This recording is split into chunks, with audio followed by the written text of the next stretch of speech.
Hi guys, welcome back, and thank you so much for staying tuned to Tobago Updates Television. Into the sporting segment, had a really nice interview there with Mr. Leslie, tennis player. Want to wish him all the best, him and the team all the best for the Davis Cup. Right here in Trinidad and Tobago at the National Racket Center in Tacarigua, Trinidad. Get down there and support the team. Yes, talking sports. Joining me on set now, we have the Technical Director of Sport in the Division of Community Development, Youth Development and Sport, Mr. Sean Aberdeen. Good morning to you, sir. Good morning. And it's a pleasure to be here finally. I know you reached out to me from the moment I took up the job, and I was being a bit hesitant, but yes. Marcus is a good guy, and we're finally here. Yeah. And the best place to be to Up this television. Exactly. Fantastic. No problem. now, Sean, I mean, your name and face may be very strange to Tobagonians, right? Fresh, I want to start you off by just telling people about yourself. Your background in terms of sport. And then we get into the discussion about sports camp and sport in that sense. Okay, great. Well, Well, I've been involved in sport my whole life, my entire life. I was a footballer. I started playing football at the age of 6 with Joe Public FC. Joe Public? Yeah. What? So I grew up through that academy system all the way up to the pro, and been in and out the national team. Not really in, right. But just in the pool. Right. Yeah. Never really in, but in the pool. I went to Hillview College as well, so I pursued studies there, and that's also a big cricket school. Because I was just going to ask that. That is the so cricket cricket school. Too? Yeah, I play cricket too as well. So and swim as well. And outside of that, I did my bachelor's in sports management at the University of the West Indies, and I graduated at the top of the class, first class honors, the usual, and then I worked in many different academies to gain some practical experience in addition to working on the grounds in UWI. I spent several months there, just understanding how to really develop quality pitches from the football to the cricket, because their cricket pitches are actually really good. And after that, I decided that I needed more expansion to grow my knowledge, and I won a scholarship to pursue my master's in Russia at the International Olympic University. So I got my master's in sports administration as well, in addition to excellent experience working in World Cup, because the 2018 World Cup was held in Russia at that time. They had the Confederations Cup before they cancelled it as well. So we got really good experience into an international perspective in sports and what is best practice. And it's really just to sort of consolidate this information, this knowledge, both practical and theoretical, and really apply it to develop sports on the island. Yeah, so you can speak Russian too? Da. And how long you spent in Russia? 2 years. 2 years. Yeah, wow. And since then you came back to Trinidad and Tobago, and this has been your first job? No. Far from. Since then, that was many years ago. Since then, I spent some time abroad working actually. Okay. I was in England for some time, a period of time working there in different clubs, and then I came back to Trinidad and started my own consultation management company, sports, and worked with several national federations, boxing federation, rugby federation, really just trying to apply my skills to help develop the sport until this opportunity came. But up to last year, I was in Colorado for several months working in Sports Stable, which is like a super sports organization that really encapsulates everything that we would like to see in sports, from the education to the nurturing to the actual technical and tactical ability and development of sport to the facility infrastructure. It was really very important. That facility. You can't develop good athletes without good facilities. You could, but we want to have a better control of it. You don't want it to be one in every 300 million thousand. You really want to have a controlled environment that you can really produce and develop the talent instead of having them waste. Fantastic. So let's come to this position that you are currently in. Expectations coming in, and what have you learned thus far, being in this position? Man, I love this position. It's really fun. I love my job. I love the excitement and the challenges, really. What I've learned is that there are some challenges, but a lot of it can be really worked together and joined together. I think it's just a lack of communication and really straight direction and motivation and incentive to really get the best performances out of people. One of the things that I've learned so far is that in sport, it's international. The mindset and the perspective of sports and those involved in sports are usually always on the same page. Everyone wants to see sports develop. Even on the grounds, the ground staff that work on the facilities, even though they may have some challenges on that level, they still want to see sports develop. They still want the best facilities. Well, I really hope so. They still want the best facilities. And I say that to account for like at least 99% of the people. There will always be a 1% of people who just not on the same page with you, and that's okay. And you can't really force everybody to be on the same page with you, but it's to really guide the ship and really develop the facilities and the athletes and the mindset of how to create and make successful athletes and successful sports and sporting events. And I think Tobago has the perfect situation as a small island. Not only that, a strong culture of supporting and also just the sheer beauty of the island. I mean, I've been all over. You can't beat it. You really can't. You really can't beat it. You know, and just to utilizing those factors and just getting the natural talent that we all know. I mean, Dwight York is one of the biggest, and despite what we could think of, say, he comes from a tiny island of 60,000 to be that level of athlete, that is play for the best club in the world. Play for the best club. Well, nearly got me. One of the best clubs.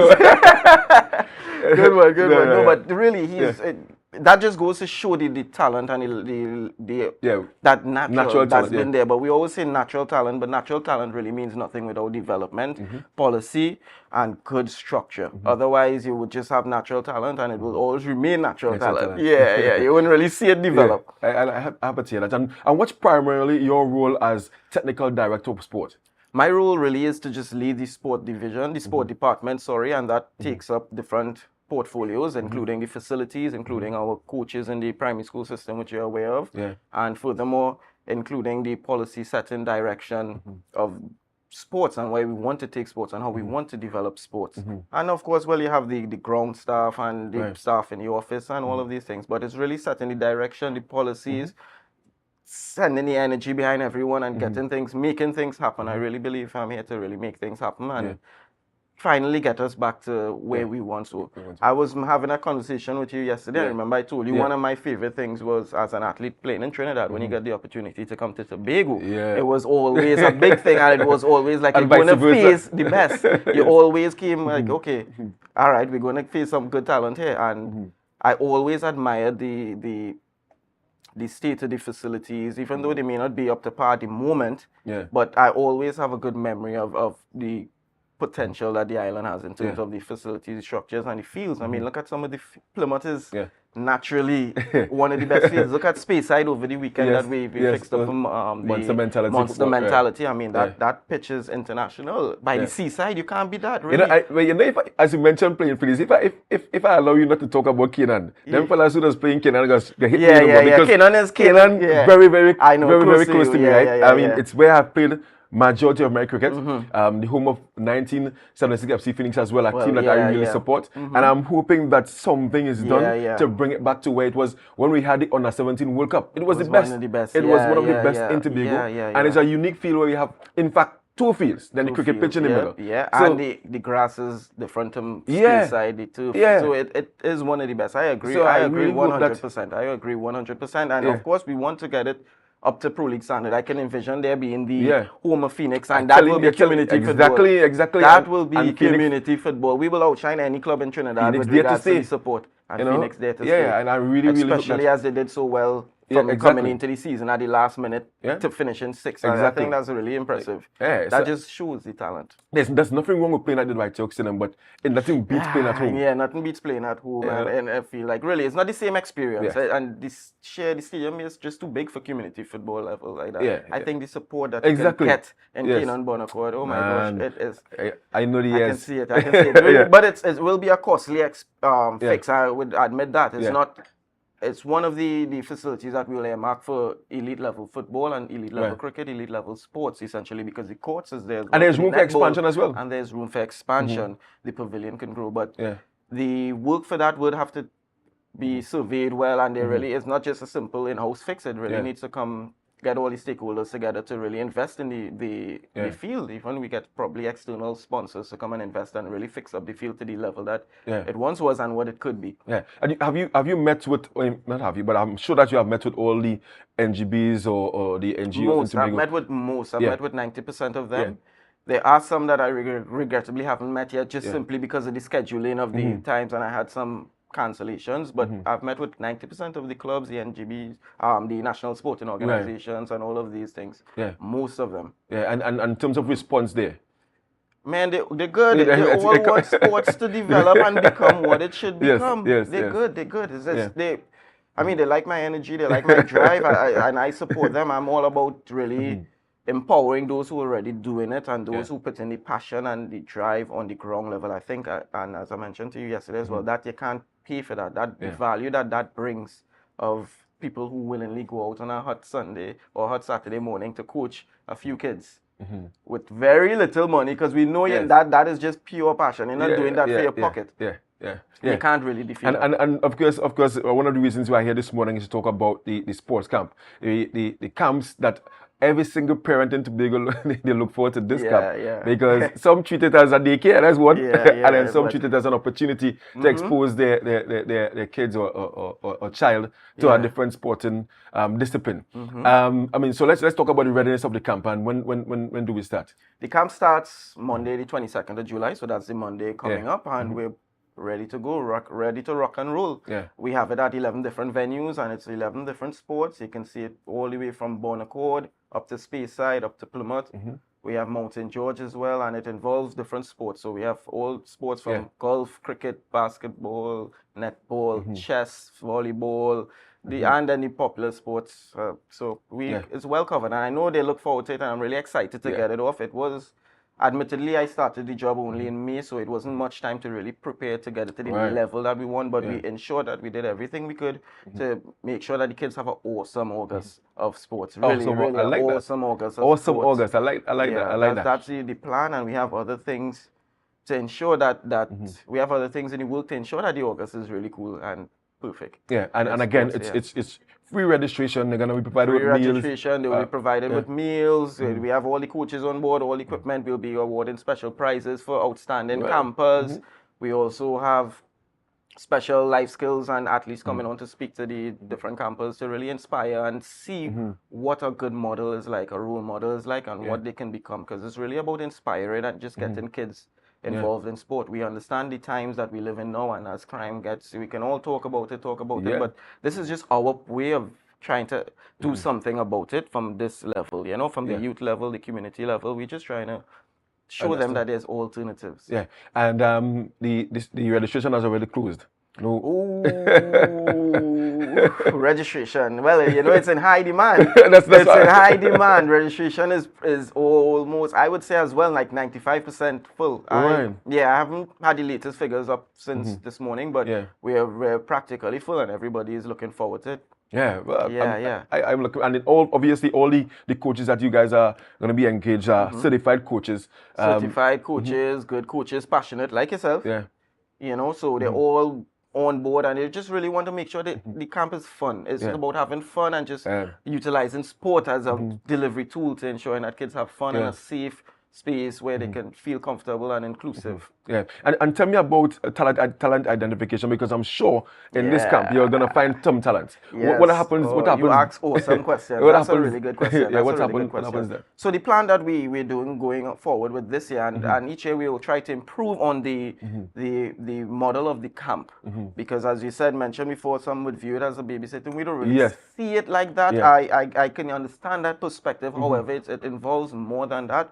But what we want to do this year that is different from the other years is data collection. Very well. And we implemented a new talent identification system so that we're going to have around 1,000 kids participating across the island in this camp, right?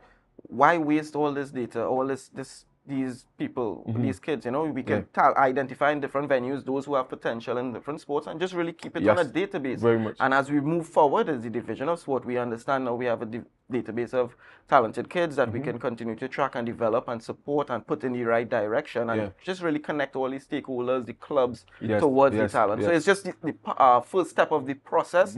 And then moving forward, of course, with this information, you can really show your impact that you're making on a community, and it will really show that the work that is being done. So we really focus on this talent identification part, and again, it's just the first step of creating a database of our athletes on the island and how we can really track and monitor and develop these athletes. I'm really happy to hear that. Before I let you go, Sean, So just yeah, I'm gonna have you back for a more protracted conversation where sport is concerned. We can have that. But in terms of some of the plans for the remainder of the year, you can share that. Well, the fiscal ends in October, so the remainder of the year, you know, our year would operate a little different. Yes. So what we have really in the works is that we have the sports camp for August. Again, we just on the theme of Awesome August. So we have the sports camp that will be 2 weeks from next week.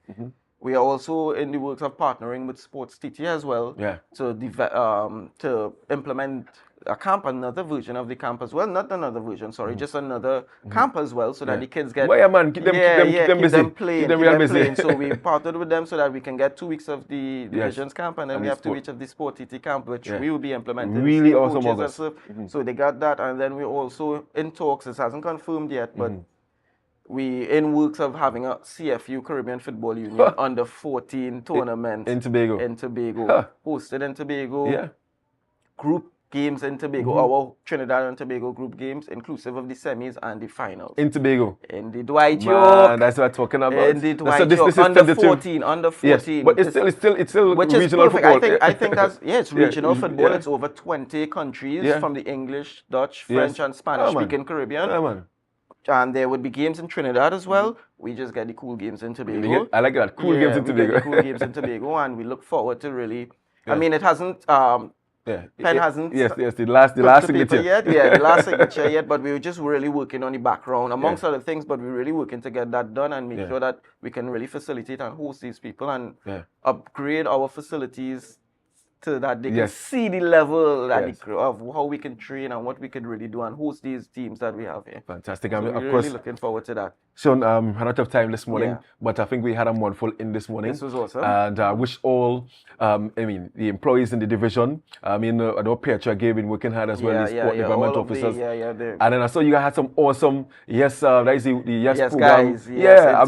Let's listening to those guys and what they have been doing in college and what their aspirations are. I think Tobago is in a really, really good place where sport is concerned. I agree. I love the passion of the guys, the team, even though since I came in, the teams has been really responsive and new impetus and energy to really go and get it done. And again, sports is all passion, and I just love what I do. And I believe that once you're in sports, if you're a former athlete or former sportsman or participated, once you're in sports, you're happy and you know what it takes. And you know what it is. It's just a passion that you really can't find in any other industry. And yes, I'm being biased. I'm not ashamed to say that. But I can tell you about passion. But thank you so much for being here. Thank you very much morning. for having me. I know really, really good discussions this morning. Talk about tennis and we talk about sport in Tobago. That's awesome. And so I'm trying to get some direction here. We're going to take a short break. Yes, we're going to take a short break. Yes. And we're going to come back, have a short conversation, talking entertainment. I mean, sport is entertainment, right? It is. And I'm looking forward to the camp starting on Monday. Get out there, get the kids to the camp as early as possible. And don't forget, it ends at 3 p.m. It ends at 3 p.m. Not 4. It ends at 3 p.m. Get parents and come. If you have your time off, you have your vacation, come and be involved in the camp. Come and sit down and watch and come and get involved. Support the coaches. We want everybody involved in this. We also want to teach the kids good housekeeping and how to value the venues and cleaning up after themselves. So it's really good. It's really fantastic. So don't be a stranger. Thank you so much for taking this opportunity to be here this morning. And we're going to keep in touch. Me. Yes, Father. We'll take a short break and when we come back, another short interview. Good stuff.